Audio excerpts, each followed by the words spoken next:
Hi, this is Brian Smith with Smith Shelver Milliken Attorneys in the Nashville, Tennessee area. Last week, our tip of the week started off a series on lease purchase transactions, and we talked about the structure of a lease purchase being two separate documents. One, a lease agreement, and the second being a sales agreement that are modified to address some of the risks inherent in a lease purchase transaction. So today we're going to talk about the counseling that an attorney would typically be giving a buyer in the transaction. What are the buyer's risks in a transaction? And they're substantial. The buyer's risk in the transaction, and this is not to impute any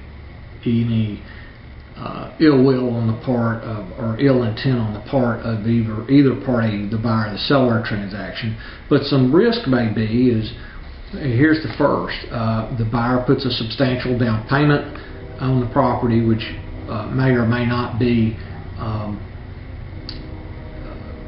non-refundable in any event earnest money, which is something we typically advise the sellers to ask for. But the second part is that a lot of lease purchase transactions are driven by the financial problems of the buyer and the seller. If the buyer had credit and could get a loan, they'd get a loan and buy it outright. If the seller, these are the deals of last resort for the seller. If the seller could sell the house and get their money and their loan paid off and walk away with their equity, they wouldn't be doing a lease purchase transaction. So in today's climate, you have some risk, or even more heightened. A buyer's risks is during the term of the lease that the seller quits making the mortgage payments and a foreclosure ensues, and lo and behold, they get foreclosed upon, or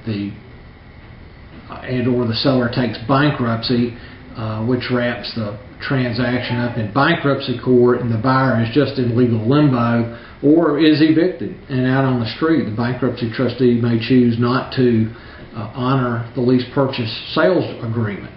So those are risks that the buyer need to know about. They need to know about these risks before they enter into the transaction. And that's we'll be talking in the next transaction about the seller's risks as well. Thank you, and see you next week.